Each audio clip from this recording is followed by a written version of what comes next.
You are listening to the Savage FINcast Retro, episode 28, Freak Force 15 and 16. Chicago. A criminal mastermind called Overlord held our city in his terrifying grip. Ordinary cops were losing the battle against Overlord's super freaks and mutants. Then, a miracle happened. When I found him, he had no memory of his past. I helped him find an identity and a life. Now we have a fighting chance. Now we have the Dragon.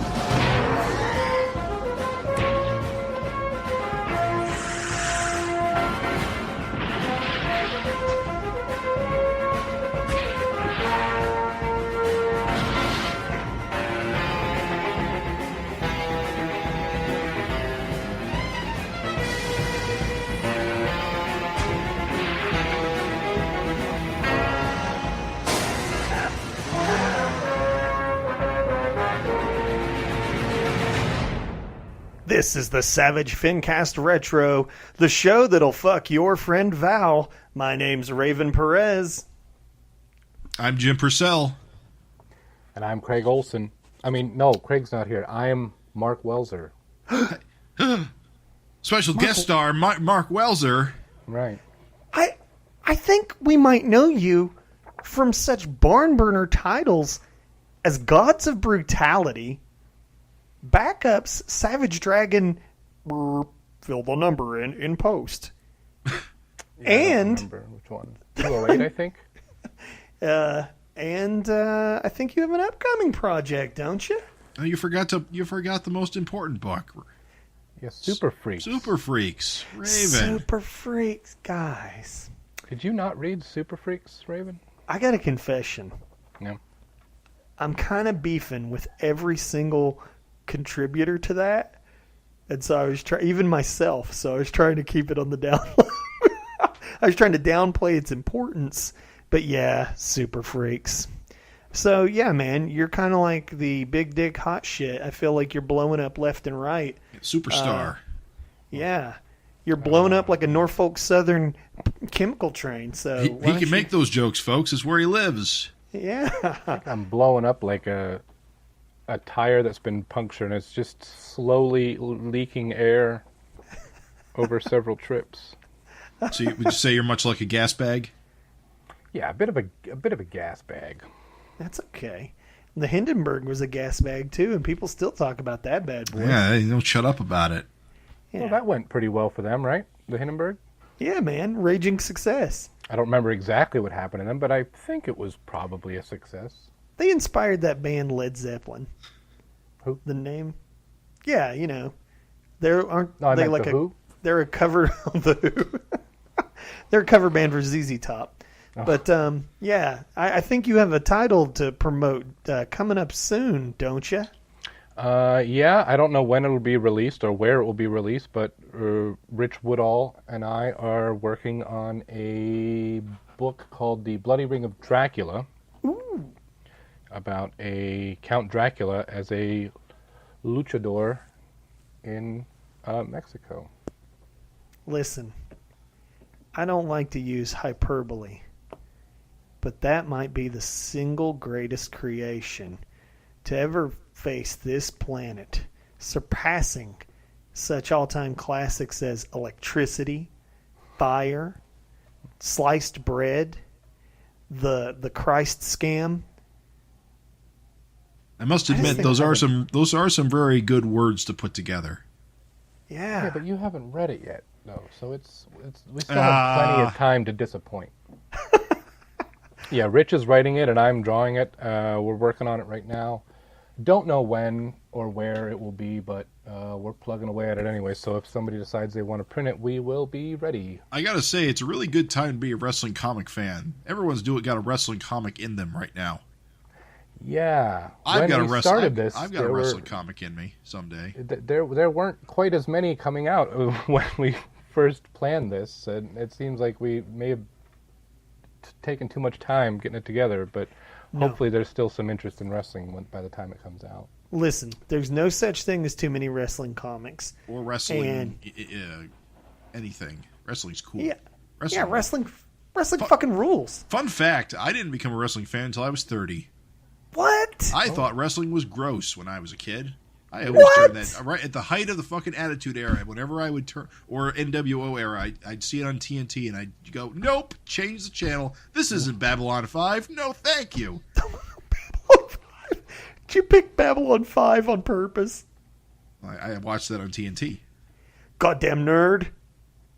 It's probably when I started to get out of wrestling. I watched it a lot as a kid, and then ECW, I was real big into ECW in the 90s. And then, like, Attitude Era is kind of when I just gave up and started doing other stuff. But we used to do backyard wrestling in high school. And I still have a scar on my forehead from when I used a blade in some of our backyard wrestlings. And I had to get stitches. And that's a true story. And my parents were very, very pleased. So wait a minute. On top of everything else, you're a comic artist who was also a backyard wrestler? Who bled the hard way. Failed backyard wrestler. I have not done it in very many. And also, I was not good at it. I don't think you have to be good at it. Yeah, I'm pretty sure backyard wrestling is mostly flailing around and hoping you don't break each other's necks. That's pretty much it. Although one of our friends that we did it with, he went on to start a wrestling promotion in Poland. Wow. And he got like properly trained, and he had a ring and everything in his yard, and he lives in Poland now. And he doesn't do, I don't think he's doing any wrestling anymore, but he does like fight commentary and stuff, which is kind of adjacent. Yep. That's awesome, dude. Yeah. I think there's probably never going to be a time to mention this on the FINcast other than right now. I went to high school with Jamie Noble. All right, I know who that is, but please explain to Jim. I know who Jamie Noble is. All right, then explain to the listeners then, because we all know clearly who that. I don't know who that is. I'm sorry. Jamie. Oh, okay. Jamie Noble was a wrestler of small stature physically, but the man was a giant among the wrestling industry in terms of entertainment and innovation. And he was, I mean, he's been applauded by some of the harshest, like, you know, people like Jim Cornette, who like are kind of tough on everyone, you know, praise Jamie Noble. His career was cut short by an injury, but he was on MTV reality show. He was, you know, in the WWE. It's a rags to riches story. Like, we both came from nowhere. You know, he went on to actually become a wrestler in the WWE, had an action figure and everything. Oh, wow. I primarily know him from his stint as the J&J security duo when that was a thing back in like the mid 2000s. That must have been during the time when I just wasn't paying any attention to wrestling, and I'm sorry. Are you paying attention to it now? I come and I go. Like, I'll watch. WrestleMania's coming up, so I'm paying attention again. Oh, yeah, we have Peacock. So I'll watch the pay-per-view. They're not pay-per-views anymore. What are they just? They call them event specials. You're right. Yeah. They don't call them pay-per-views anymore. Right. I watch the events, but I don't watch it like week to week. So every time these events come out, I'm like, well, who the hell's this guy? And who the hell's that guy? And who the hell is? All you need to know is Rhea Ripley. I like Rhea Ripley. She's really cool. That name does not sound familiar to me. Although Rhea Ripley's in kind of a... Man, I could go on for hours, but it's probably not best for a podcast to explain Rhea Ripley's current storylines with Damien. No. What's his name? Mysterio. Yeah. Damien Mysterio. The good news is, let's tie it back to Dracula. So basically, this is a Luchador Dracula comic. Yes. All I need to know is, does Dracula get to cut a promo? Well, the story is set in the late 1800s, so there's not a lot going on as far as televised. Does he still play it up to the crowd? Does he get to fight Abraham Lincoln? I don't know. Who was a wrestler, you know. In Mexico. Well, not in Mexico, but he definitely wrestled.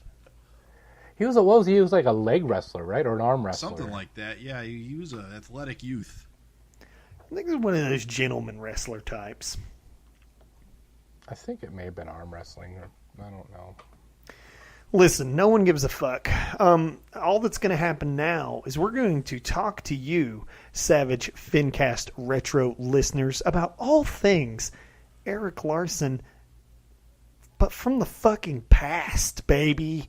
We're talking about the greats. We're talking about the classics. We're talking about Savage Dragon as a cop. Your balls hadn't dropped yet. Image didn't have shiny paper yet. Nobody knew what computer coloring was yet. The internet didn't exist. What? I think you've gone too far back. I'm pretty sure everyone digitally colored at this point. You're right. My paper's pretty glossy. Is it? Yes. Well, then we'll push it a little forward. Glossy paper existed. Right. People were on dial-up. Mm-hmm. Computer coloring was being figured out. There we go. Are we getting it? Yes. Yeah. Jamie Norton was just a hair's width away from making it big. Was that his name? I already forgot his name. Was it Jamie Norton? Noble. Oh, whoever. Was Mark looking at his Norton antivirus as he told that joke? Jamie Norton? I was close. Or was it fair. Jamie McAfee? For a name that I just heard 3 minutes ago and we talked about a lot, I was pretty close. So basically, yes, we have some incredible golden oldies for you Finheads who long for the time before the Malcolm era. Oh, take us back. Take us back. What are we listening? What are we talking about today, Jim? We're going to talk about Freak Force. Oh, baby. Yes, I gotta say, don't you feel like Freak Force in a lot of ways was superior to Savage Dragon? Put me on the spot, but no. I'm also a no on that. I mean, it's I'm good, a third but no. It's not that good. I'm just being a dickbag. Yeah. I mean, for one issue, I would say, I really like the start of that Cosmic Cop story. That's like excellent. But as for the rest, serviceable. I think there's some cool stuff in Freak Force, but just it's so gross to look at. I mean, Vic Bridges, I can't get into his art at all. Everyone's so stiff, and they wear such weird clothes. And although, I'm sure he's a nice guy. This doctor we're about to meet. Yeah, right. That doctor. I mean, what is going on with that guy? Well, I guess we should set it up, right, Jim? Right. So, Freak Force issue 15. Here we are. The whole team has just been completely bludgeoned. We got a really big close-up of Barbaric's face, which is the most generic cover. Yeah. Which I think this was used for Barbaric's Playmates figure for the mini comic that came with him. I think they used the same artwork for that. Oh, good deep cut. Which was, they were all the same story, but they all just had different covers depending on which figure you got. This is drawn by John Cleary. I think layouts by Eric Larson. Well, see, you're talking about the mini comic. Yeah, I've never looked at it. Toys, yeah. You guys are going to talk about that on the show eventually, right? Maybe, actually. A whole episode. Let's find out when it came out. Well, it doesn't tie into continuity at all, so you can do it whenever. But we're at Freak Force 15, yeah. This is March of 1995. I got to say, this doctor, you're talking about like this fucking doctor's clothes. It's just like, goddamn, what is going on? For one thing, the funny thing is like there's moments of brilliance in poor Vic's like art because like I really like this choice to like make Super Patriot's arms and stuff all covered in studs. I actually think it's kind of like, cool. Like it's better than what he was doing when the series started, right? Right. But then you get stuff like this doctor's like weird Doritos t-shirt. I'm not gonna lie, I actually like this doctor, his design, because he looks like a slime ball, and he looks like he's a 90s guy. But he shouldn't be. He's a doctor. He looks like a talent. I mean, doctors can be flamboyant. Haven't you ever seen like Doogie Howser or House? It's possible that he's not even from the Chicago area, and he was on vacation and they pulled him in because he's the only one that knows how to deal with super freaks. I'm trying. Yeah, you're trying real hard. Look. I don't know. I really appreciate that because I like that backstory you've created from nothing. Yeah, that's what I'm going with. Can I also say Vic has continued his habit of incredibly busy, like just random pictures of flowers hanging up on the wall. They're everywhere. Yeah, they're everywhere. Also, go ahead, Jim. Continued front-facing shots of Hortus. Yes. His face, not the best look. I got to give him credits for the balls to just have Hortus looking right into the camera. But I hate it. It's horrifying. It's not. I don't know if it's definitely the lips don't help. No, the lips are a huge hindrance. He really emphasizes the lips. It's not ideal. I gotta say, I never knew this about Ricochet's blood. This Me is either. an interesting development. This is really neat. I don't think it's ever been mentioned since. Brought up again. Yeah, exactly. But I do love the idea that, like, if you cut her blood out and just let it coagulate, it just becomes like a goddamn bouncy ball. Yeah. You like that? Coagulate? Inject that into somebody else. See what happens. I know, right? Jim hates the blood thing.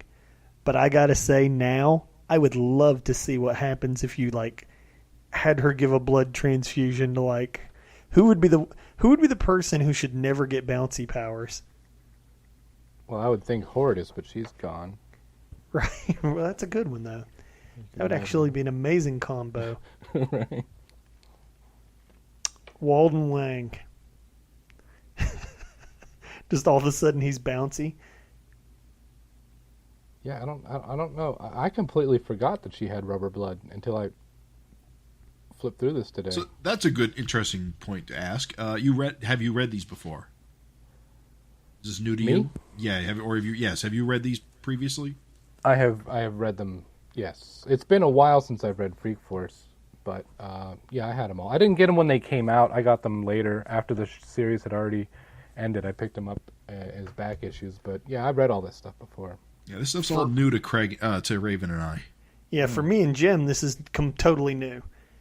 And so, like, when I see the bouncy ball blood, I'm just like, oh, shit, that's actually pretty cool. I also noticed that there's an effort to, like, have Super Patriot doing a lot of things with his eyes, which I appreciate. Yeah, I noticed that flipping through these too. He doesn't do that in the regular series, but this is, I think this, and then also in the next issue, he's got little telescopic eyes coming out. Yeah, it's cool. I can appreciate it.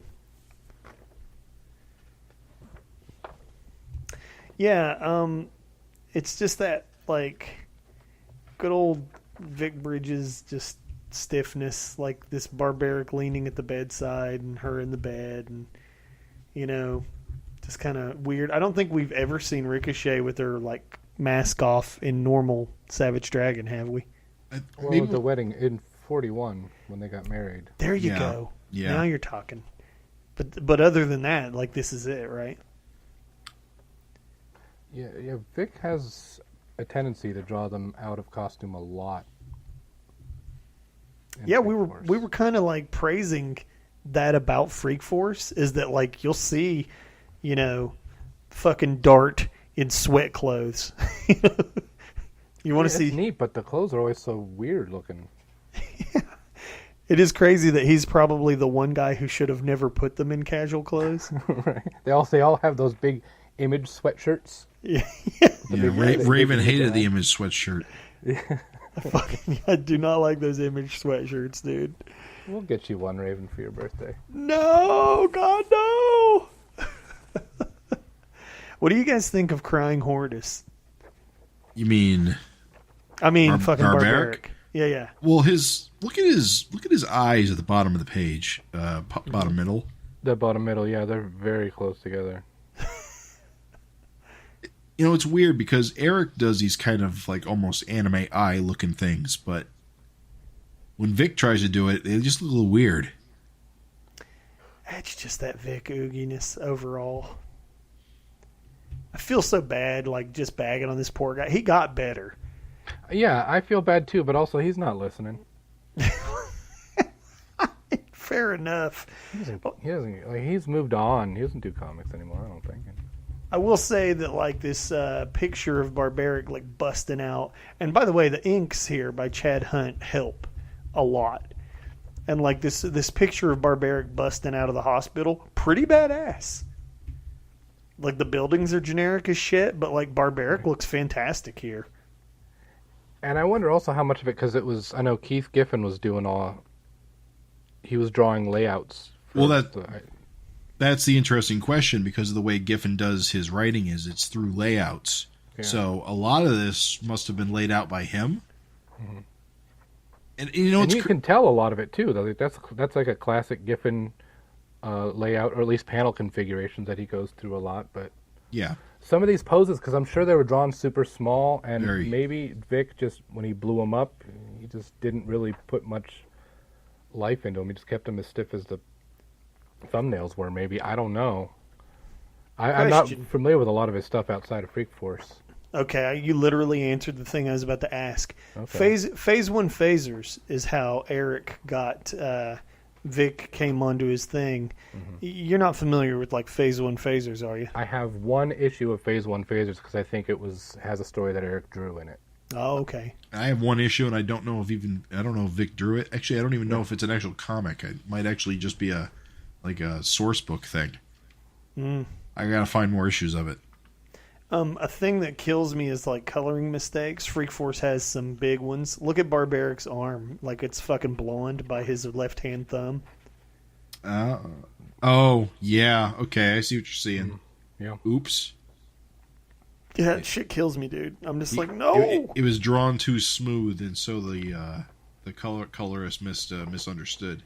Fix it in the omnibus. Fix it in the Ultimate Collection. Man, I would love a Super Patriot Freak Force Deluxe Omnibus. That'd be so great. I would love it to be recolored and redrawn.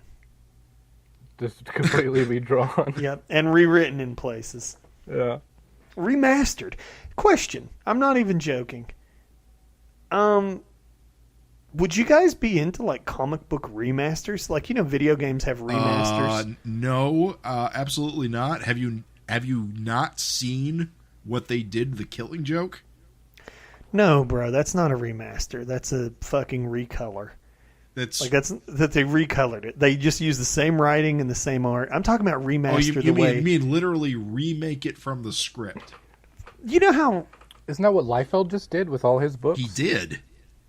So somebody out there did it. Well, I think every page was a different artist, but yes, it was basically a recreation of the first issues with a variety of artists per page.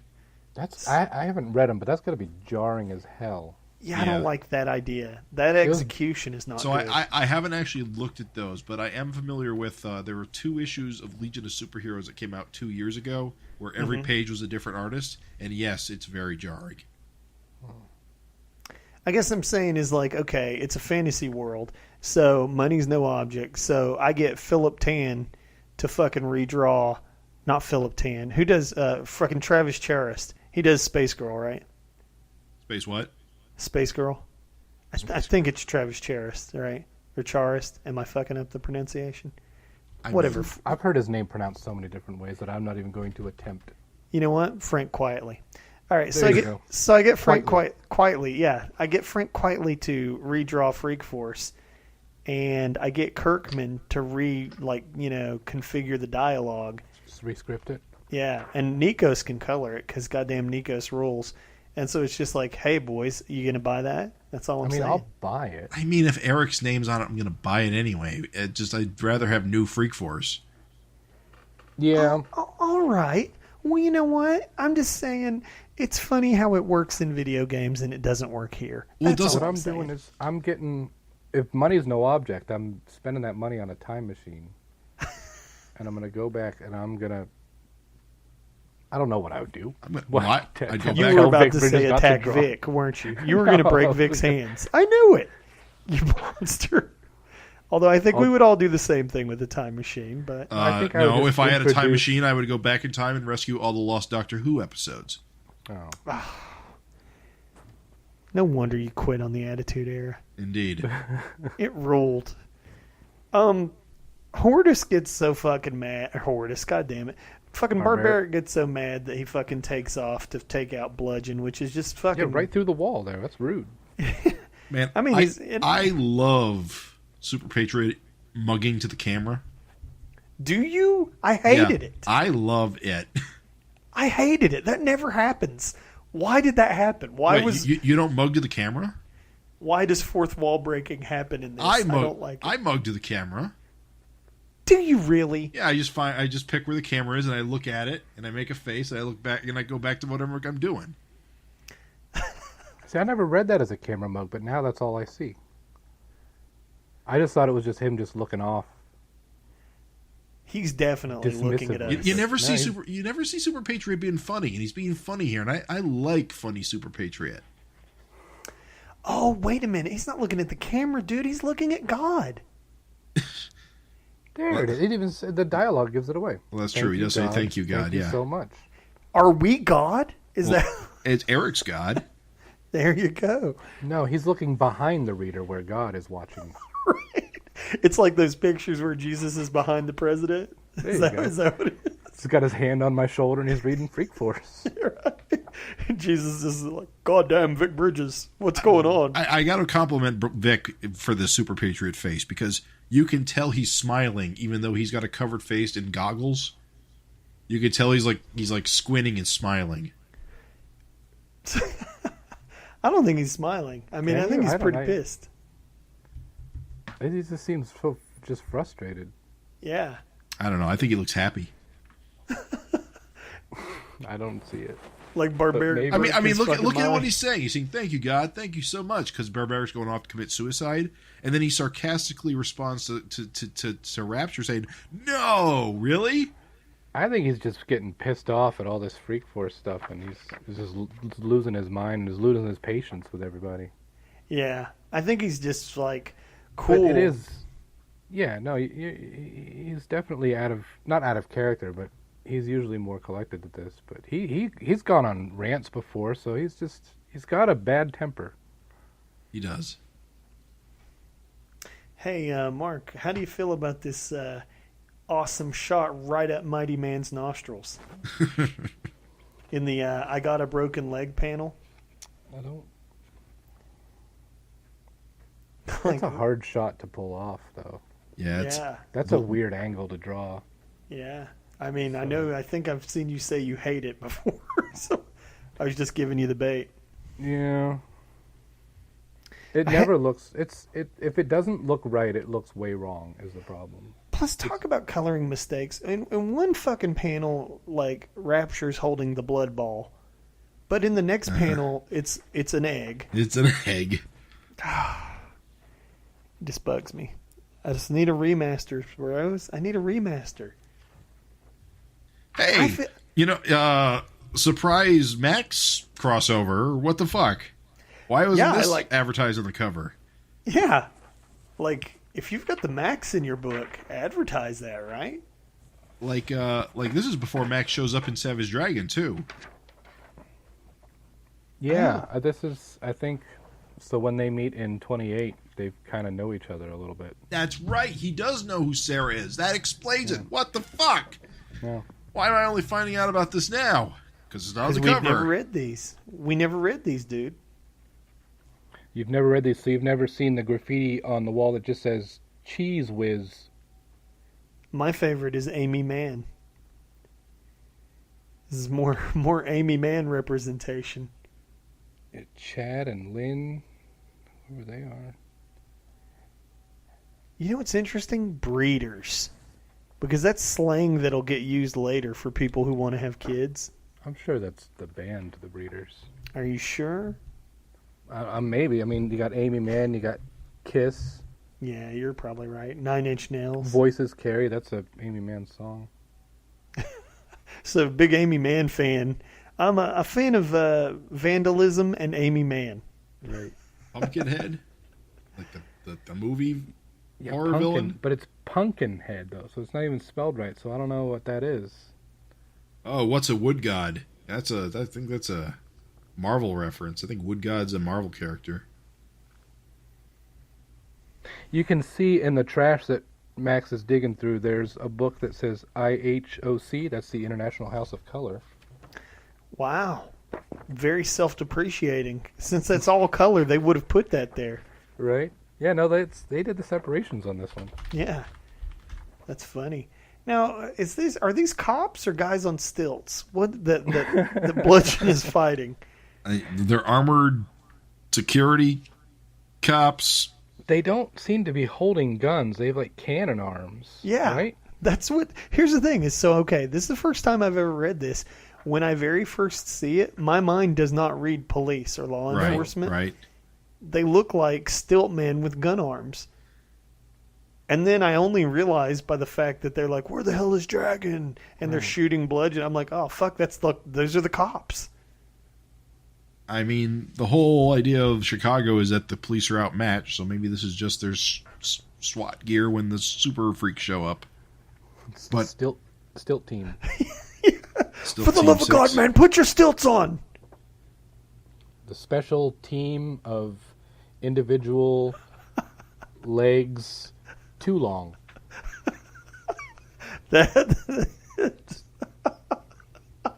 Yeah, I mean, you went for it. I mean, it has to be an acronym for something.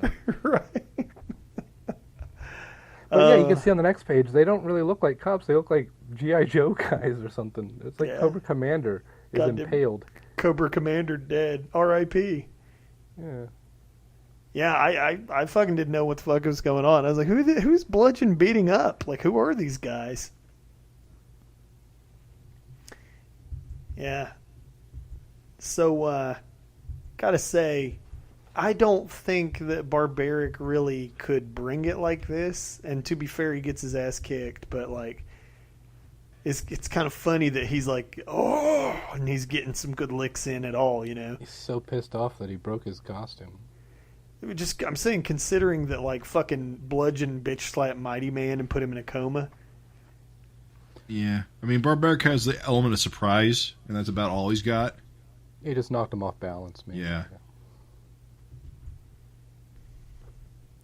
This Max... Is this the crying Horridus you were talking about, or thought you were talking about? No. But I hate this Horridus. This is one of the most cursed Horriduses ever. It's fucking round, no horns at all.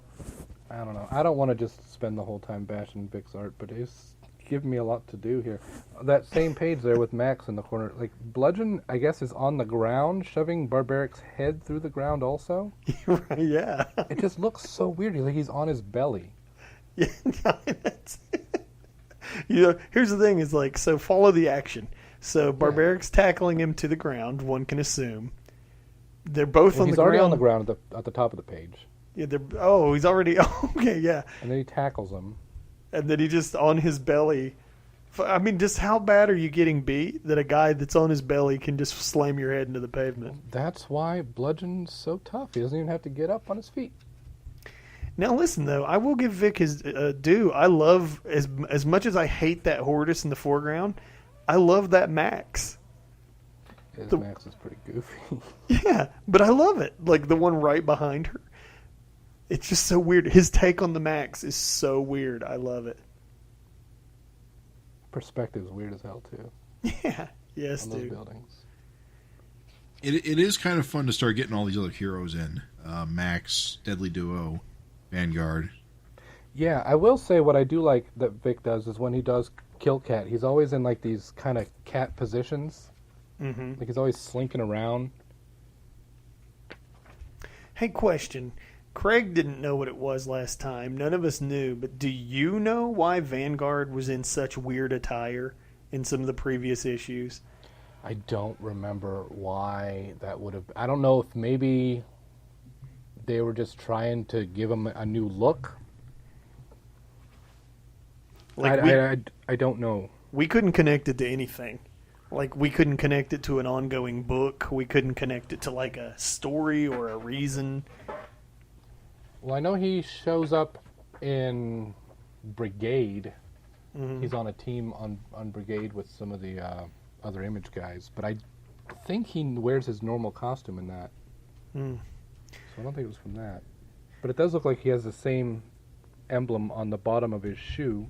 Right, yeah. It's a nice little touch. Yeah, it's cool. But yeah, I don't remember if it was ever explained why he looked like that. Sorry. No, it's good. No. I appreciate Killcat, being in a somewhat like Batman-esque pose. And Jim, I agree. It was a great call, both from Super Patriot and just to make this story more exciting, just to rope in all these guest characters. Yeah, it instantly made this issue better. You've just got this unstoppable force, and fucking.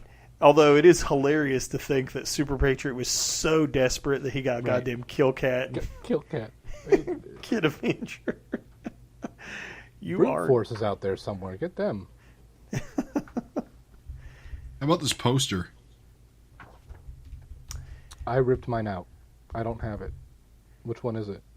It's Wildstar versus Ricochet, Barbaric, and Rapture, and it's drawn by Chris Marinan and Al Gordon. Oh, he's the guy that did the Destroyer Duck crossover. Oh, dude, it's pretty great. I really like this poster. It looks really fucking good. I think the poses are great, the compositions are great. It's just bathing in silhouettes and shadows. I think it's just fucking fantastic. This is a excellent fucking poster. Let's see if I can find it online. Yeah. So, this fight goes on, and it goes the way you expect because Blizzard is really, really strong, guys. Yeah. He's really strong. Look how strong this guy is. Yeah. Apparently, he just flexes and everyone gets knocked out. Yeah. I'm not sure what that's about. I will say this. It ends the only way it can. Yep. Because whose could possibly be stronger than this? Our man. The boy himself, Joey Finkelberry, doing what he does best. I gotta say, I do not like the finger flick decapitating him. I know what they're going for, but it's so fucking dumb. It's the original One Punch Man. I throw a punch then. You know what I mean? I kind of love it. They did the same thing in, I think it was Dragon Blood and Guts, where Dragon, I think, flicked somebody. Or maybe it was in Red Horizon and sent some guy flying across the room. It's he's strong, but he's not that strong. And I know Joey is super overpowered. But I don't know. It's just, okay, so based on the Joey I know from the Savage world, this makes sense. But this Joey had some remorse at the end of his last story. So you'd think decapitating a guy, even by accident, would fuck him up. But he seems pretty cool with it. Oh, it's no accident. When someone leans in and you go to flick them with your superpowers, you mean what you do. You got to be really confident if you're going to give someone a flick. It's, what's funny is that, so I remember our criticism of the last episode. We said, how is it that they decided to follow Joey Finkelberry up with yet another just unbeatable guy? Yeah. And then for Joey to be the resolution to that problem. Right. Just introduced and it's fucking wild. It's wild to me that was the choice that they made, where it was just hey, we had a cool story where a guy, a kid, was just fucking unbeatable. Let's do a story where another guy's just unfucking beatable. Well, who can beat him? How about that kid? That was unbeatable. Well, do you think maybe they worked in reverse? Or who's going to stop this guy? We'll introduce someone a couple issues ahead of time to be super powerful.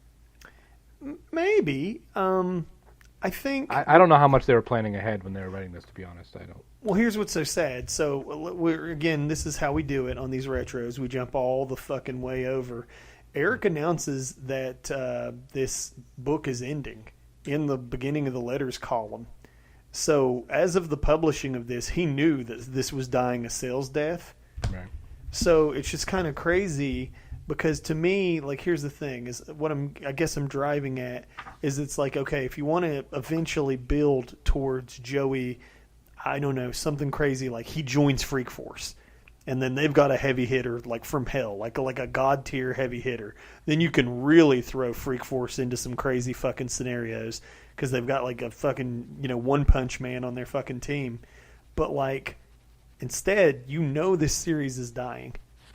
So it's kind of like, I'm just really curious. How do we wrap this up quickly? Yeah, bring in Joey? Well, maybe. Yeah. Definitely got some plot threads getting wrapped up in these 2 issues. Fast as a motherfucker, right?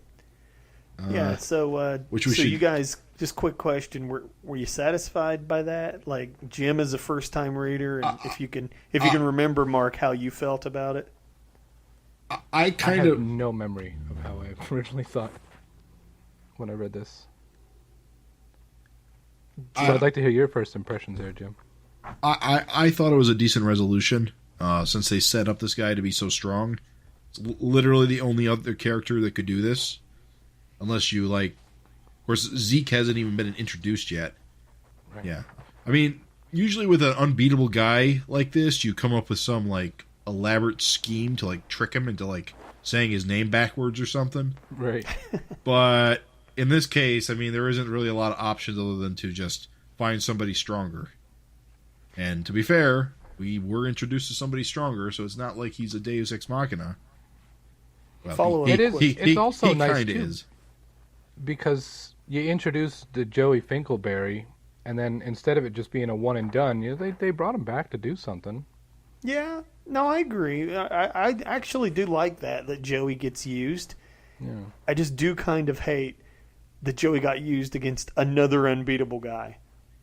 But it's also like when you got Joey Finkelberry, who is fine with helping out once in a while. It's like, why don't they just use him all the fucking time? Right. Well, he's in jail, but yeah, why not? Yeah, I guess they could get him out of jail. I guess that's why you only got 2 issues to go. Right. It's just like, fuck it. So, Right. follow-up question. What do you guys think the Max is going to do with Bludgeon's head? He's going to fuck it. I mean, right. To be honest, Are you kidding me? He's going to fuck that head. Of course. He's taking it back in the shadows where no one can see. I'm going to take you to the Outback. He's going to imagine Rapture in her grandma dress. Oh, Lord. Hey, listen, you break your leg, you take off the swimsuit. That's how it works. She's not a working girl with a broke leg. And then we get to Chelsea and fucking Jack Death here. And I got to say... Jerry the Inhabitor. Oh, speaking of which, I saw Trancer. Movie good. You liked it, right? Oh, Trancer is a really good movie. Fucking hell. I told you, right? 8 more to watch now. I think I'm good. I think I'm good on that score.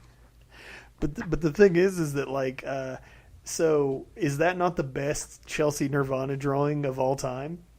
The best as in the last one? The best so far? Yes. The one where it's like it's about time, like that one.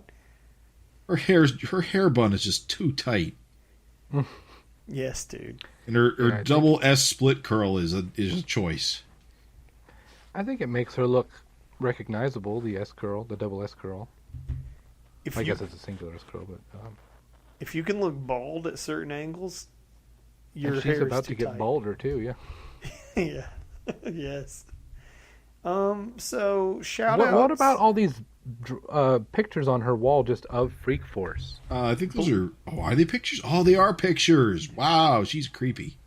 Yeah, they're framed. They are framed photos. They're not a television screen like I initially thought. Because you can see the TV that she turns off. That's what TVs looked like. They don't own HD TVs in 1994. Oh, those are framed pictures. Oh, goddamn, that's weird.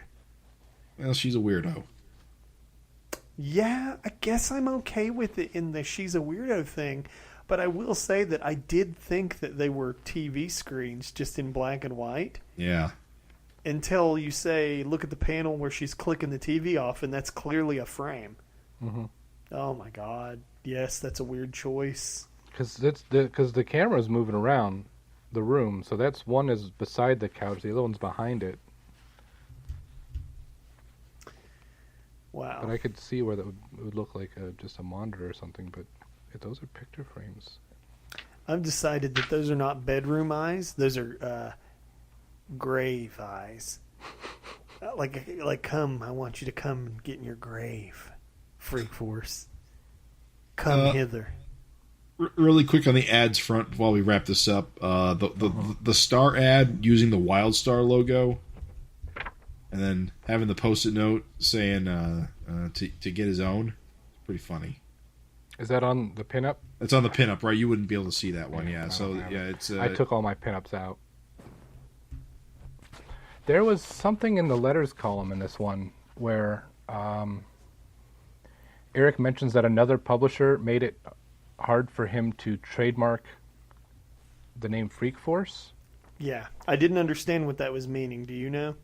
No, I don't, but it's weird. He says they might come back under a different name, but then they came back as Freak Force. So I don't know what other publisher had a Freak Force, or if that just didn't go anywhere and then he did end up trademarking, or if he just put it out without. I don't know. Trying to think who would have had something similar at the time. I know Fantastic Force probably happened around now. Wouldn't have been like ForceWorks, would it? ForceWorks. There's so many forces. There's so many forces is the thing. It's I like think somebody just did a podcast about that, didn't they? I did. Yeah. And they also mentioned in the letters that Freak Force might come back with new members, and It does. yeah, I know Star's on that cover. Oh, look, maybe guys! that's what. Yeah, Spawn Blood Feud by Alan Moore.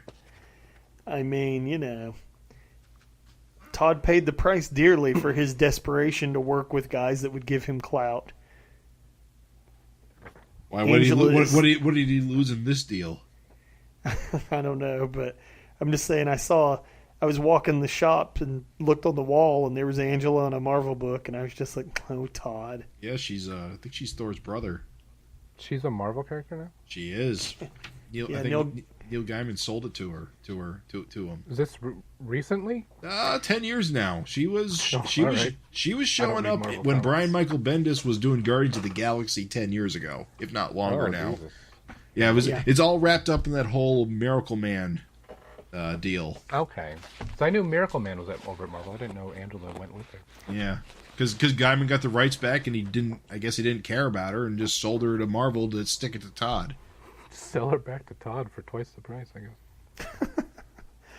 I will say that I do like the letter column art. I think it's fantastic. You don't see a lot of this these days, where like the character is like trimmed out and the words come around them. I think that's cool. Yeah, there's a couple of those in here, isn't there? Or is it? Yeah, Mighty Man Yeah. as well. Yeah, Mighty Man, and then the initial one of Vanguard. Vanguard. Yeah, but yeah, it's cool, man. It's a thing I know, they're trying to like heap more work on Eric, but it's like, yeah, I like it. I just like the way it looks. So Cool. we keep these shows tight and tidy. We're gonna just keep on rolling right into the next issue, Freak Force 16, baby. And this cover, All right. it's a callback, but I gotta laugh because it's not like this issue would have happened so long ago, right? Where Dragon's like the silhouette where Rapture is, and Freak Force is quitting the Force. Well, that would have been number 6. Yeah. Dragon 6, yep. So like nostalgia, but to something that only happened 2 years ago. Yeah. I gotta say, I do like it, and there aren't any like. Remember when we saw that cover and we kept finding all the goofy shit going on it, Yeah, like Mighty Man's head being hidden and stuff. yeah. Yeah, he was a silhouette. Was Super Patriot even on there? Because I don't think he was on. No, he wasn't. 'Cause it was them leaving the police force, wasn't it? Yep. Yep. Oh. Yeah. The only difference here is Rapture is where Dragon was, and Super Patriot is where Rapture was. Okay, yeah. Look at how goddamn hateful Hortus is. It's what a fucking sour, what a sour Hortus. I've never seen her more pissed off. She looks like somebody asked her to take the vaccine. Get it out of here! I don't want the clot shot. Ugh. Are we allowed to talk about the plandemic on this podcast and how it was all a trap from... Well, it is pertinent to Horridus's death. So. That's what happens when you watch too much television. You know, second hardest person who's taken it second hardest, Rapture. I mean, not Rapture, Ricochet. I do like those shoulder things, like those little shoulder fins that Vic gave him. I don't think that's part of her normal costume, but it looks pretty cool, actually. No, she's usually got the big shoulder pads, but not like 3 of them. Yeah. Oh, it's not bad. Yeah, I'll take that over front-facing Horridus. Yeah. Oh, yeah. He can't. You know what? Can't stay away from that front-facing Horridus. Loves it. So, if you're a Trancers fan, and if you're listening to the Savage FINcast Retro, I have to assume you are. You just get to see what is his name? The Inhabitor, Jerry the Inhabitor. But tell you, I mean, Jim. Now that you've seen Trancers, I mean, he's Jack Death, right? I mean, he's got the same jacket. It's got the same not as fucking haggard. head. His head looks the same. It's a bit to it, yeah. What do you think of Johnny Redbeard here? It's interesting to see Johnny here. I don't know if we've seen him yet in Savage Dragon. In such a short robe, too. Yeah. No, he hasn't shown up in Dragon yet. I think his first appearance in Dragon was 24? Yeah, we're not there yet. So this would be... Stuff. Yeah, this would be his first. And by then it was, I think Chelsea was Redbeard, right? Right, exactly. Yeah. So the original one, I don't think has ever been in, except for flashbacks. Yeah, but I gotta say, very weird design. Like, you know, with the like the robe, the suave robe over his superpower, his super costume. Yeah. This whole sequence is a little odd. I didn't realize that Johnny didn't have like control of his powers. Because like the Inhabitor there forces him to transfer his abilities to Chelsea, but like I guess he like doesn't have control of it. Well, the Inhabitor gets the ability you learn later in this issue to control even living matter. Okay, yeah. And so, because initially he could only control inanimate objects, but the big revelation is that he has gained the ability to control living matter. He uses it to heal Ricochet later. Heals Ricochet. I assumed that he was just making his shirt move. Yeah. Because on the next page he crushes him to death with his own clothes. But, yeah. But I'm more curious about how, because Redbeard can't control what powers he gives people, but somehow they tell him to give Chelsea Redbeard's powers, and then he does somehow. It is odd. I don't understand the power of persuasion, I guess, right? Because it does. She gets a completely new look, which tracks with what Redbeard does, because you always get a new look on top of everything else. Right. But you're right. He usually doesn't have the ability to control like what powers you get. So it is odd. Yeah, it's weird. It's weird to tell a power-giving guy, hey, guess what? You're going to give your power-giving power to someone. Or do you think it's like when he's touching people, it's the first thing that he thinks about? It's so just they're not like, explained. don't think about an elephant. It's like, well, now I'm thinking about an elephant. Oh, this guy's got elephant powers. Right. Is it one of those things?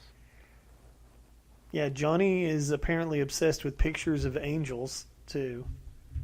A lot of angels hanging on the walls there. What do you guys think? Yeah. Is Chelsea better off or worse off for her transformation? Her tits are bigger. I mean, that's a win, but at what cost? Her That widow's outfits. peak. Go ahead. I was going to say that outfit's pretty wild with the straps. Straps instead of a t-shirt. But she clearly got Johnny Redbeard's receding hairline as well. Yeah. What a bit of a trade-off there. But look at this page where she becomes... she's got the powers. That far left bottom panel there of her face close-up, that doesn't look like anything I've seen Vic draw before. Are you talking to the panel Wonderful? Yeah, right underneath that, yeah. Where it's got all the sound effects and she's like turning away horrified. Right. Yeah, I got to say the inker is probably doing the heavy lifting there. Yeah, that's probably what it is. It's a good-looking panel. Yeah, it is actually, with the shadow covering the mouth. Mm-hmm. Yeah, it's funny. It's funny to do the censorship choice of making Johnny's mangled body be a silhouette, Right. but then showing all the blood. Right. I love it. I mean, I sound like I'm being like mocking, but like I fucking love it. I love that weird choice. It might have just been easier to draw because there's a lot of silhouettes on this page. Maybe he was on a crunch. Yeah. Well, when in doubt, black it out. See one of those weird coloring overlay errors on the silhouetted corpse too. Yeah. Oh yeah, by his face, where his face would be. Yeah. Still figuring that one out. Yeah, what do you guys think about Mighty Man's bed sheet? Oh, goddamn, there's the doctor again. There he is. Sorry, I didn't have time to change clothes. Anyway. Yeah, it's weird seeing Mighty Man without a shirt. I know. And the sheet is down to his, like, navel. It's tight, too. He's in a hospital bed, but let's not cover up his chest. Just fucking... Mighty Man loses his shirt a lot in this series, far more than he ever did in Savage Dragon. Yeah. Yeah, I don't think he's ever lost it in Dragon. Nothing comes to mind anyway, but... Yeah, the only times he ever lost his shirt in Dragon is that one time, like, when Dragon goes to the wrong universe and he blows up and becomes a burning, smoldering corpse. Okay. Yeah. I guess he wasn't wearing a shirt then. I guess the shirt kind of went with it, huh? Looks like he lost his mullet, too. Yeah. It withered away. No, Bludgeon punched off his mullet. No, if you look... right out the back of his neck. If you look, guys, the mullet's in the top panel. Very small, though. It's shrinking. Mid-page. It's part of his healing process. Now, how do you guys understand the concept of his powers working against him? Who? I don't like Super Patriot. It's because he's got internal damage and he's invulnerable. Oh, so got it. doctors can't cut him open with tools to fix him. Got it. So it's working against him in that sense. Okay, He could be internally bleeding and they couldn't do anything about it. Got it. Okay, took me a minute. Now I gotta wonder though if he turned back into Ann Stevens and then turned back if he'd be fixed instantly. I'm not sure if that's how that works. You think that it just resets the Mighty Man body? Maybe. Probably not, because as I recall, sometimes Mighty Man can be killed. A good-looking panel talking about things that don't look like Vic drew them is that panel where Super Patriot's face is covered in like silhouette. Yeah. Shadow, and he's like, "Don't start. We're not doing any good here. Just getting in the way." It's a good-looking panel, very un-Vic-like. The barbaric one right next to it, also somewhat. But again, it's because of all these deep shadows, I would say. Because usually everything's kind of evenly colored, and so it gives everything kind of a samey look. There seems to be more stuff going on with shadows with this inker, in general. Yeah. Sure. Maybe it's just to make him look more sad. Yeah. Put everything in shadow. But I wanted to point out, I forgot, on the previous page, when Jerry says, or when Chelsea's like, "If you keep this up, I just might fall for you in a big way." And he says, "Yeah, tell me more." And then the next page, the doctor says, "Nothing more to tell." Yeah, I don't like it. I like that transition. I thought it was cute. Skip ahead. Where we at? Yeah, they're hacking Redbeard's computers, and then we get a little Merry Marching Marvel Society joke. Yeah, I thought that's what that was. Yep. Which, it's because Johnny Redbeard's a big John Byrne joke, right? I suppose so. I feel like it could have been cute without Jerry following it up with, "Yeah, home sweet home, enough said, true believer." It's like, oh, we got it. We got it, Jerry. You have a different version. Mine says, "This is a direct reference to Marvel Comics." Are you joking? Yes. Okay.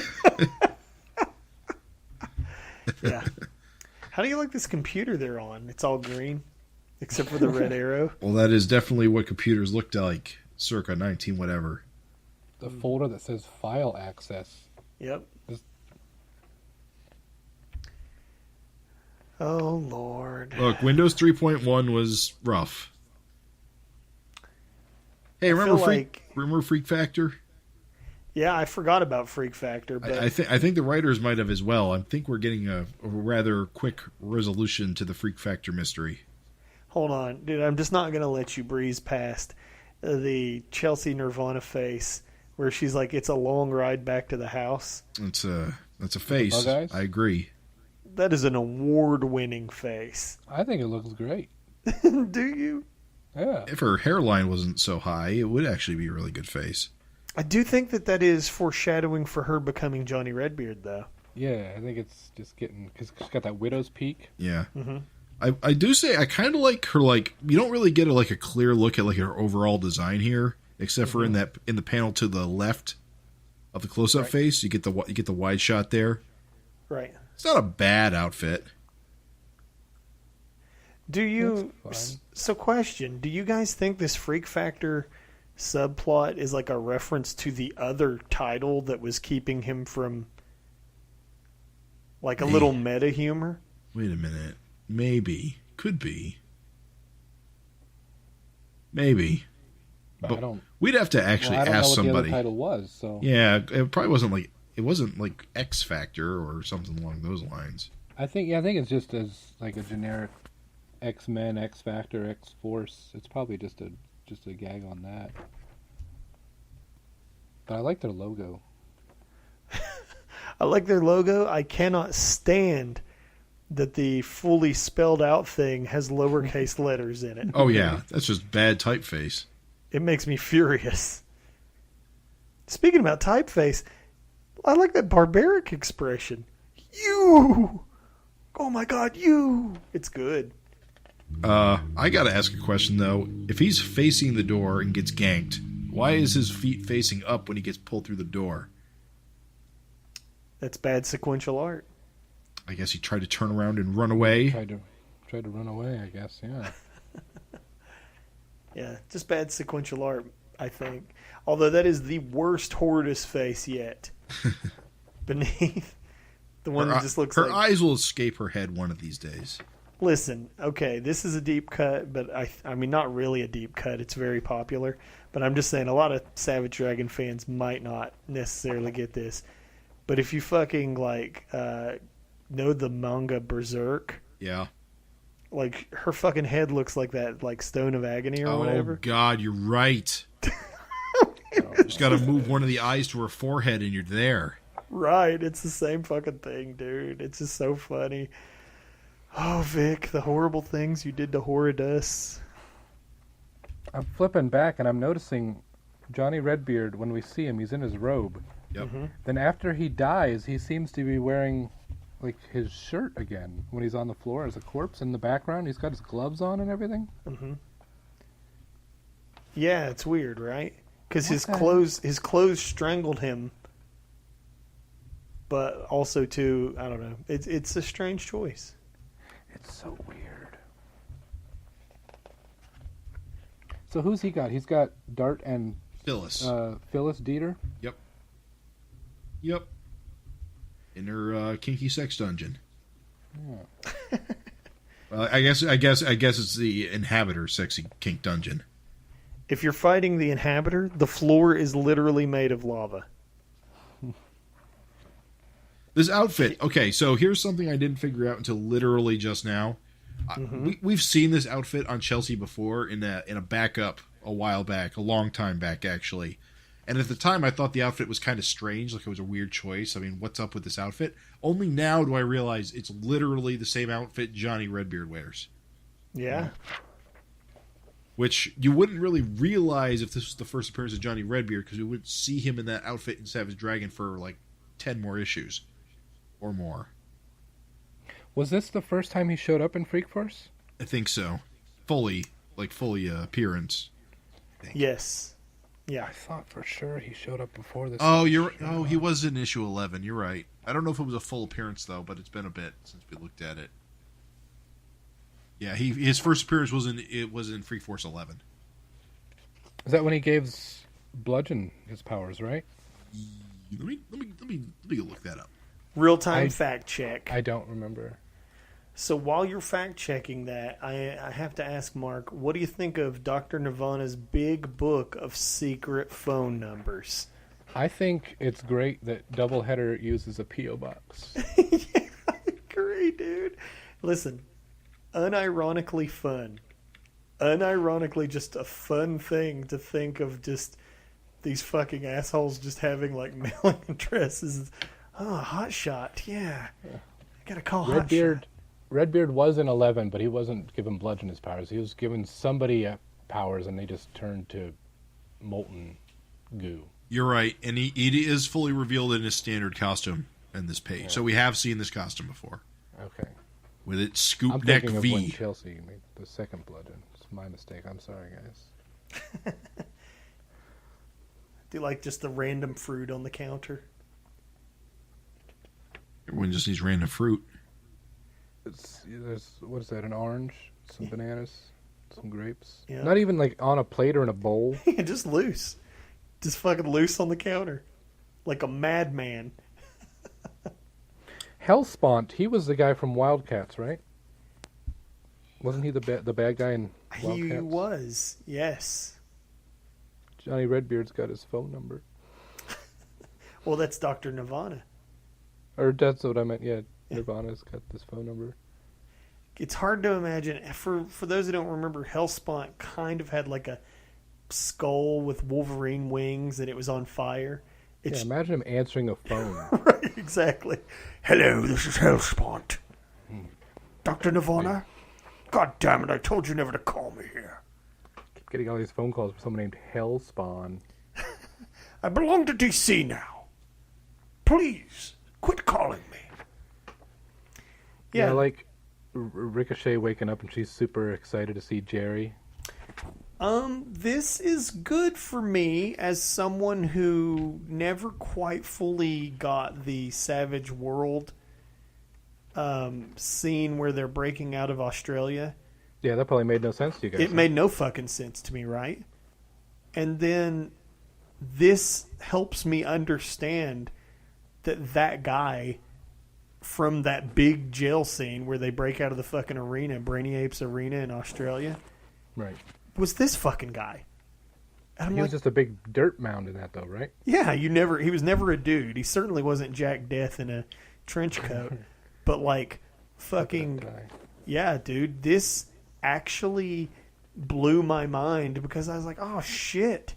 This was the missing link to make that make more sense. What about you, Jim? Are you connecting these dots finally? I'll be honest, it's been a while since I read those Australia-based issues, so I've actually completely forgotten about the Inhabitors' appearances there. He's just a big dirt man. He's just a big dirt... Just the one issue. Weird. But yeah, so I guess here he was partners with Ricochet and Barbaric briefly, and then he got hurt and left behind, and he wants revenge, but she's just glad to see he's alive. Well, it was the same. The funny thing is, it's the same thing in the Savage World, is that he felt betrayed by Barbaric and Ricochet. Yeah. And he's like, you guys fucking betrayed me. It's the exact same thing. It's just funny. So, it's funny that, like, he could have been cool with them. Like, clearly she, like, there was no ill will, right? Right. Like, he could have just been a cool guy and be like, hey, Barbaric's dead. You want to hook up? Oh, man. I'm so sorry. Raven, does your copy have a poster? I don't have my physical copy right now. Okay. And so I don't have a poster. I don't have a poster either. Yeah, we're fine. We know Mark doesn't, so. I ripped mine all out. Hey, look, guys. When I was younger, I ripped all my posters out because I was like, these are slowing me down when I want to do rereads. So I just took them all out. There's a pile of dragon pinups in my basement just in a box. I never hung them up. Check it out, guys. It's Ant. Yeah, kinda. Can't believe Ant's here. Yeah. He does. It's basically the same costume. I hate most of these guys, except They for all suck. the Think one who you're feels supposed to. ridiculous. The one who feels ridiculous is kind of awesome. Flaptrap? Is that his name? Yeah. Well, that's Bug is the one that's upside down, which is he's different from Bugman Or and insect. Bug Eye and Bug Guy and Glow Bug and Lightning Bug and Bug. There's Bagman. He's just a bag.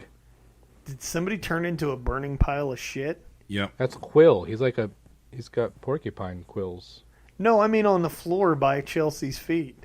Yeah. Sometimes the Oh. power transfer doesn't work. It go bad. Yeah, that's Lloyd. He says it's a shame about Lloyd. I guess that's Lloyd on the ground. Didn't work for him. These are the henchmen. Okay. Oh, so duh. No shit. She called the henchmen and gave them powers. Okay. Yep. Yeah. And that's Tech, looking very comfortable with his legs crossed. Yeah. He's I'm assuming relaxed. it's a dude. Huh? I feel ridiculous. I mean, I gotta say, it's Mushmouth from Fat Albert, right? But it's such a weird design, considering like all the other things that we've seen Vic design in this book. Right. Unless that was like a Keith Giffen scribble.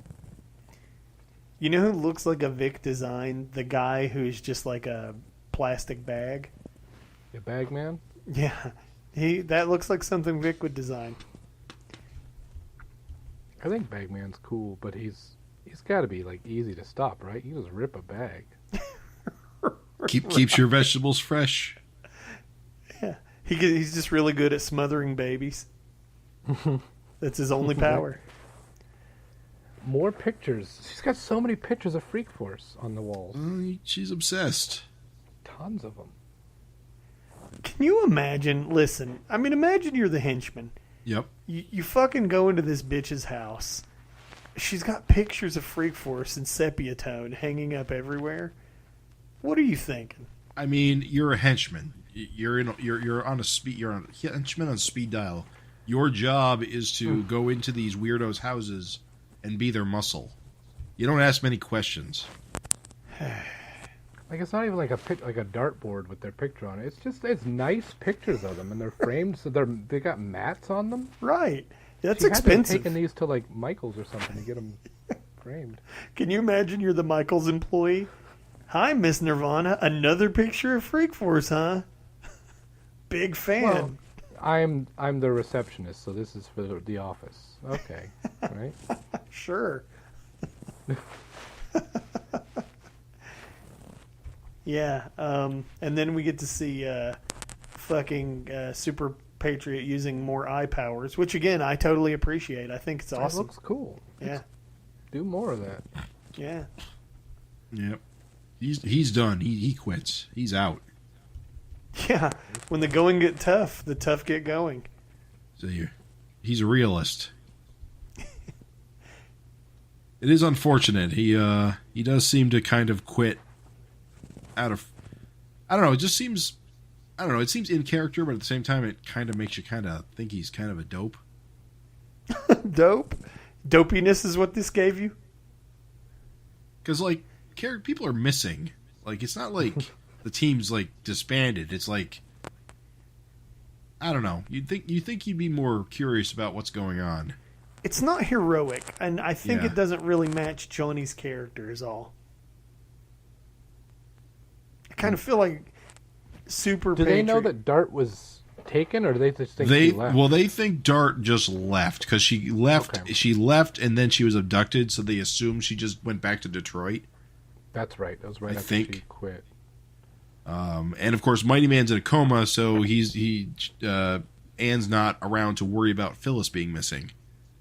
And they think that Barbaric just left to join the Freak Factor. Right. And Yeah. Ricochet's gone. I guess they just assume she went With him. Barbaric. Yeah. So they're not like actively looking for anyone. Plus, they've been misled by Horridus. Because it says right there, Horridus told them that Barbaric joined Freak Factor. Right. So- So as far as he's concerned, like everyone already quit. There's no team left. It's him and Rapture and a comatose Mighty Man. Yeah. That's a team, right? Like And you just Horridus show is up, dumbass. you just show up to a bank robbery and you're pushing Mighty Man in his bed. Guys, this guy's still Rapture with a broken leg. right. This guy's still pretty invulnerable. There's a lot I can suspend my disbelief about in comic books with the green guy with the fin and all that, but Freak Force disbanding is front page news. I don't know. That seems like a step too far. I think. Yeah, that does seem like too big of a story, or not big enough of a story for page one. Because they even said that like Freak Factor would always like scoop up and get the jobs that they wanted and got all the press. Right. Yeah. So Freak Force was a bunch of losers anyway. This photo was taken by Marv L. Comiskey. So what is that? Like, is that a joke? I don't understand. Well, I'm assuming it's Marvel something. It's Comiskey. Is that just comics in like Russian or something? Yeah, Marvel Comicsky. Yeah. Yeah. Marvel Comicsky. I'm telling you, some of this humor is whack as a motherfucker. Marvel Comicsky. Also on the front page, under the main story here is Play Wingo. Play it now. Now, Play Wingo being advertised on their disbandment story, that I can believe. Right. This will be buried on page 10 or some shit. Right, nobody cares about them. But I will say, Dragon's Fin looking pretty on model. It is. Yes. Shockingly, right? What about Rapture's sweat suit? Mm-hmm. I think what happened, because this is around the time when they were starting to do the cartoon. Right. Yeah. So I think Eric finally decided to nail down a consistent look for the fin to give like model sheets to the animators or whatever. That makes sense. I never thought about So that. I think that's when he finally decided what the fin would look like. Because it was pretty wonky before this, right? That you guys were reading those issues. Oh, yes, dude. It was off model a lot. Yeah, I think that's what finally did it. Yeah, that Jimbo issue in particular, which wasn't that long ago at this point. It's like different segments every other page. Yeah. I think he just needed to decide they want a consistent look for the show. I may as well figure it out for the comic also. I gotta say, I do love Chelsea's reaction to the team breaking up. So she's done all of this work to kill the team, only for the team to disband. Right. It's actually really funny to me. Yeah, it is. This is actually fantastic. Like, this is excellent. Yeah, when I flipped this and she's like, no! I was like, oh, that's great. That's fucking fantastic. That's good. Yeah, it's pretty good. She's so pissed.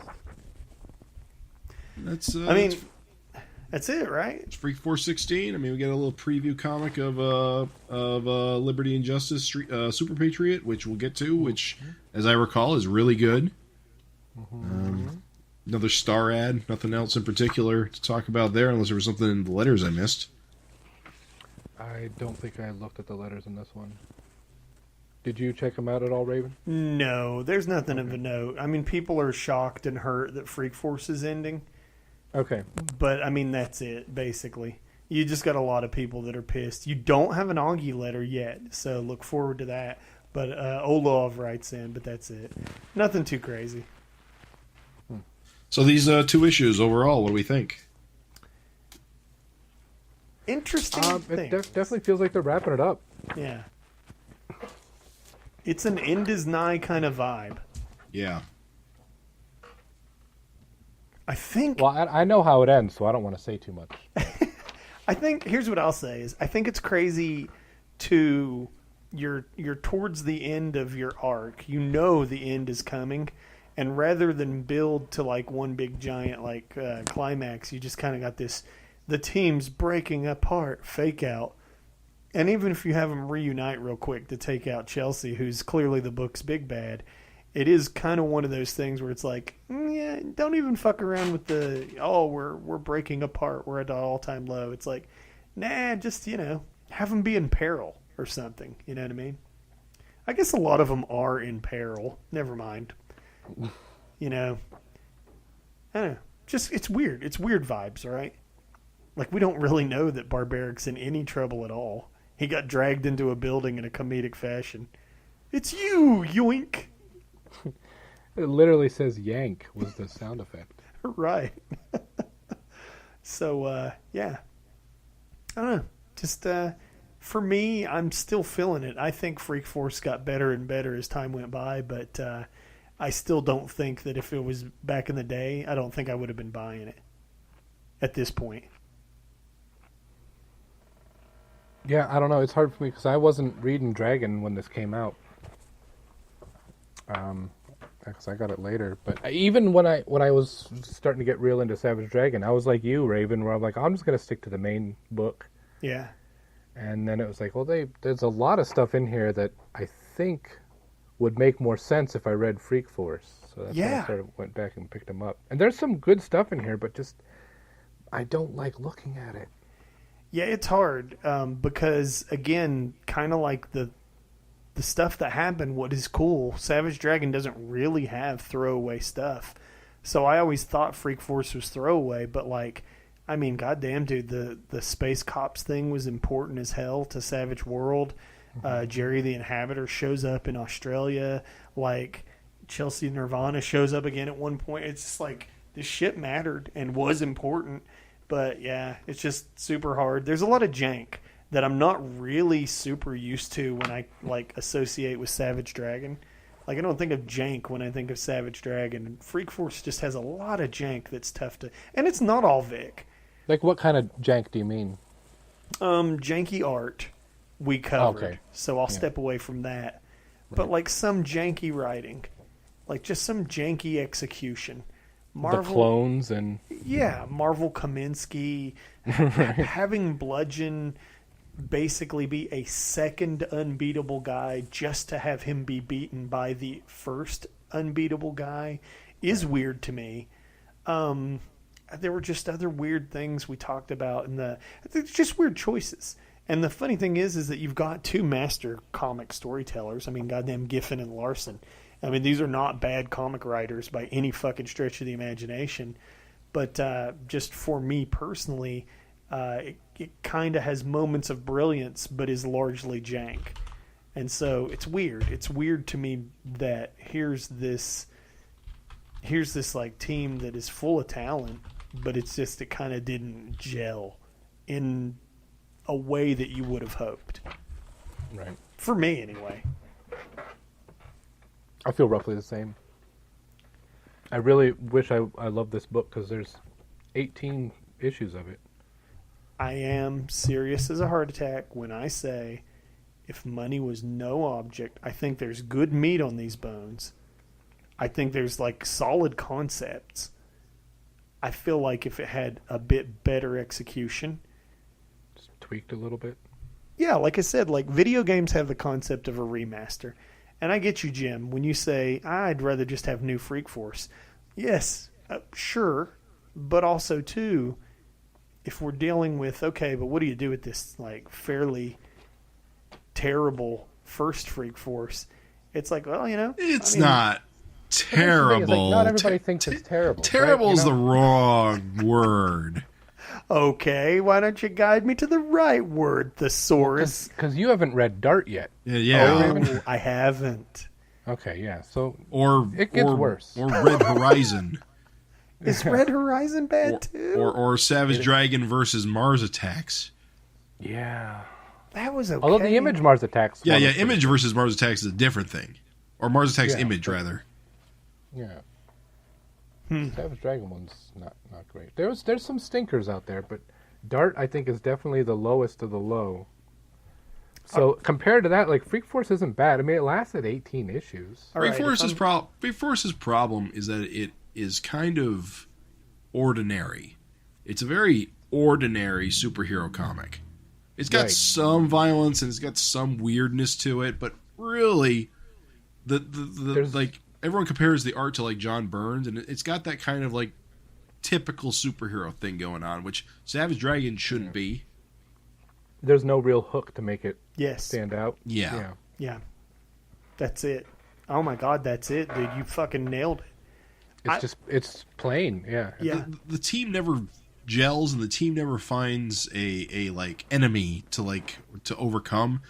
It just feels like they bumble from one thing to the next. It's just it just lacks it lacks a through line. It lacks a last page script flip.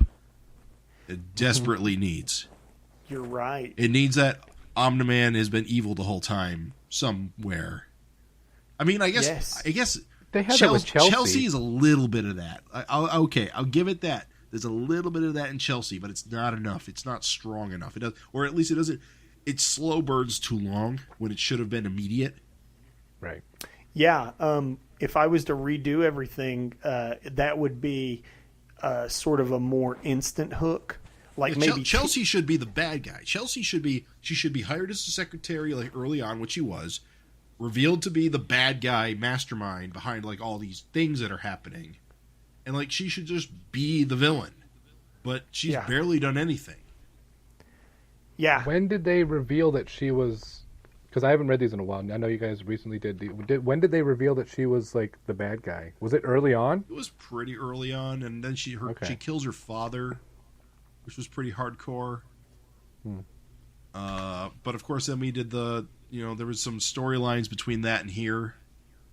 That whole thing with the crossover with freaking Cyberforce. That was a big nothing burger. Yeah, nothing happened. The weird ants. Remember the weird like space ants that came? And that's the kind of stuff that killed this series' momentum. Yeah. Space ants. Space ants had a 5-issue build and went nowhere. And the villains that they had were uninteresting too. You had, what was it, Major Disaster. You had evil clones. Mm-hmm. You had Absorbing weird. What was it? The Absorbing Junior. Frightful Force. Oh, the Frightful Force. Yeah. Basically, the Fantastic Four ripoffs. Yeah. Like the best bits of the series were like Rapture's origin and Mighty Man revealing their identity. Yeah. It's origin stuff. It's backstory stuff. Yeah. Like I said, I really liked the opening of the Cosmic Cop stuff just because of how serious it all seemed. But then the ending just kind of fizzled out. Yeah, they just kind of take off. They're like, oh shit, we're out of here. Yeah, oh shit, let's get out of here. Shit sucks. Let's leave. I mean, we still got 2 more issues to go through, and we'll see where it ends up. Yeah, I think it's been a while, but I think it ended on a pretty good note, especially artistically on the last issue. I don't know if you guys know anything about that. Go ahead and tease us. Well, I think there's a different inker on the last issue. Yeah, man. Jim, we can't swear this, but we are going to make an effort. We are going to try. We've been slow burning our own damn self to a special guest, a Freak Force fanatic, a legend. Uh-oh. We're going to have... It's one person in the world who that could be. Yeah. We're going to have Augie on, right? That's the goal. That's the plan. Have you guys reached out to him? Yeah. We hope. Well, we've made contact. We basically said we want him on the show, so... Yeah. And he's agreed that he'll come on. And I would love to hear somebody... Here's the thing is, listen, I love to be wrong, and I love to like... Here's the thing. We were talking about Trancers, and Trancers is not amazing. But you can see the good in Trancers if you have the right person excited for it, right? Right. And the thing is I'd love to fucking just be wrong as fuck about this Freak Force, and I would love... Because, I don't want to hate this stuff. I want to fucking love it. And so I am super excited and interested to have Augie say what he's got to say on the show. Tell you why it's good. Yeah. Yes, dude. Fucking lay it out. Give me the passion. Sell you on it. Yeah. Yeah. Because here's the funny thing is sometimes, you hit something out of time and it's impossible for you to know why it's a big deal. Like I mentioned video games briefly, but like as we record this, Resident Evil 4 just got remade. And the thing is the original Resident Evil 4, when it came out, was a groundbreaking title that changed the entire fucking world of video games. However, it's been like fucking 15 years. It needed refreshed.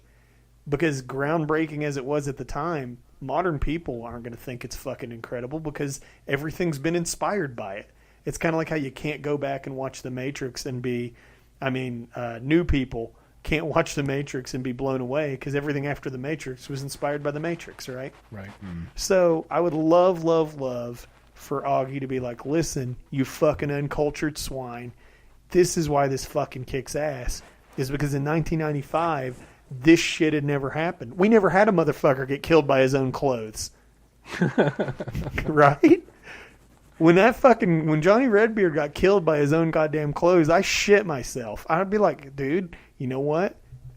I bet that was fucking mind-blowing at the time. Because that's a cool concept, right? I guess. So, no, I'm open to it. I'm excited. What do you say we end this meat and potatoes?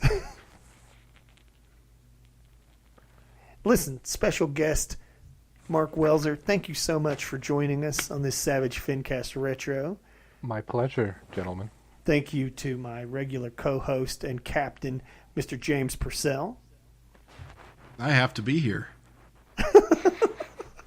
And if you want to let us know your thoughts and whatever the fuck's in your head, if you want to tell us how you would kill someone with their clothes, write us savagefincast@gmail.com. Hey, thanks for listening, everybody.